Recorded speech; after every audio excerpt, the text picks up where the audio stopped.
In January 1945, the Third Reich was no longer a superpower. It was a cornered animal. Berlin was being pounded into rubble, and the once feared U-boat fleet was being hunted to extinction by Allied sonar.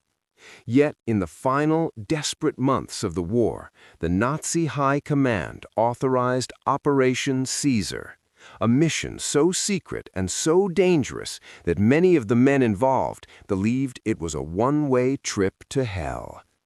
The vessel chosen for this gamble was U-864, a Type IXD-2 Monarch.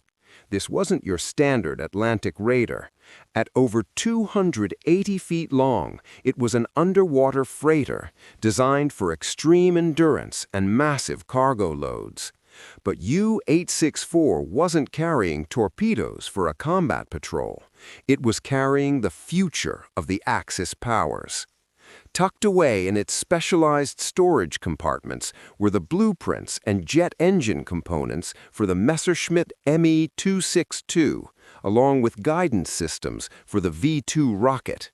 This was the miracle weapon technology that Hitler hoped would save his crumbling empire by empowering his last ally, Imperial Japan.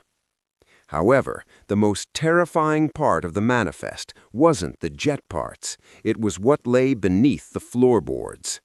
Buried deep in the sub's iron keel were 1,857 steel flasks filled with 67 tons of liquid metallic mercury. In 1945, mercury was the lifeblood of wartime industry, essential for producing the high-tech fuses and detonators Japan needed to defend its islands. Without this shipment, the Japanese war machine would grind to a halt. But there was a problem that no manual could fix. U-864 was a technical disaster from the start. Rushed out of the shipyard, the boat was fitted with a brand-new experimental snorkel system that was prone to leaking. More importantly, its massive twin engines were plagued by a mechanical flaw that produced a rhythmic, metallic thumping sound. To the crew, it was just a nuisance. To the Royal Navy's listening ears, it was a death rattle. As U-864 slipped out of the submarine pens in Bergen, Norway, it wasn't just carrying cargo, it was carrying a ticking environmental time bomb. The monarch of the deep was about to head straight into an ambush that would result in the only battle of its kind in human history. A fight where both sides were blind, underwater, and playing for the highest stakes imaginable. By the morning of February 9, 1945, the secret mission of U-864 had already become a slow-motion disaster. Beneath the waves of the North Sea, the monarch of the deep was suffering from a mechanical betrayal. One of its massive diesel engines had developed a rhythmic metallic misfire, a persistent thump-clank that echoed through the hull and vibrated out into the open water for miles. To the German crew, it was a technical nuisance. To the silent predator waiting in the darkness, it was a death knell.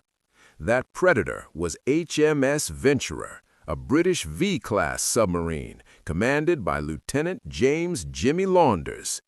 Launders was a man of cold logic and mathematical precision. He didn't have the advanced radar or satellite tracking of the modern age. He was sitting in a pitch-black, freezing command center, relying entirely on his hydrophone operator's ears. When the sound of U-864's broken engine reached the Venturer's sensors, Launders knew he had found his target. But he faced a problem that had never been solved in the history of naval warfare. How do you kill a target you cannot see? Usually, submarine attacks happened at the surface, or a submarine attacked a surface ship. But today, both hunters were fully submerged. They were two steel ghosts moving through a three-dimensional liquid void. U-864, sensing a presence in the dark, began to zigzag, a defensive maneuver designed to make a torpedo solution impossible to calculate. Every time the U-boat changed depth or direction, it threw off the British calculations. Launders didn't panic. Instead, he turned the command room into a floating laboratory of geometry. He spent 3 hours tracking the rhythmic thump of the German engine, plotting every turn and every dive on a paper chart. He realized he couldn't fire where the U-boat was, he had to fire where the U-boat would be based on the probability of its zigzag pattern. It was the ultimate blind man's bluff. At 12:12 p.m., Launders made his move. He didn't fire a single shot. He fired a 4-torpedo spread, staggered at different depths and different angles. It was a wall of explosives designed to trap the German sub no matter which way it turned. Inside U-864, the crew suddenly heard the high-pitched whine of incoming torpedoes. They dove deep, pushing the engines to their limit, but they ran straight into Launders' mathematical trap. The 4th torpedo struck the U-864 directly amidships. The impact was catastrophic. At that depth, the water pressure is immense. The moment the hull was breached, the ocean didn't just leak in, it crushed the submarine like a tin can. A massive underwater fireball lit up the abyss for a split second before the U-864 snapped in two. 73 men, the blueprints for the jet age, and 67 tons of liquid mercury began their long, final descent to the seafloor 500 feet below. The duel was over, but the toxic legacy of Operation Caesar was only just beginning. The war ended in May 1945, but for the rugged coastline of Norway, the true battle was just beginning. For nearly 60 years, the broken remains of U-864 lay in total darkness, resting 500 feet below the surface of the North Sea. To the world, it was just another maritime grave, a footnote in the history of naval warfare. But in 2003, when the Norwegian Navy finally located the wreckage, they discovered that the monarch of the deep had transformed into a toxic time bomb. The impact with the seabed had shattered the U-boat's spine, but it was the silent corrosion of time that was doing the real damage.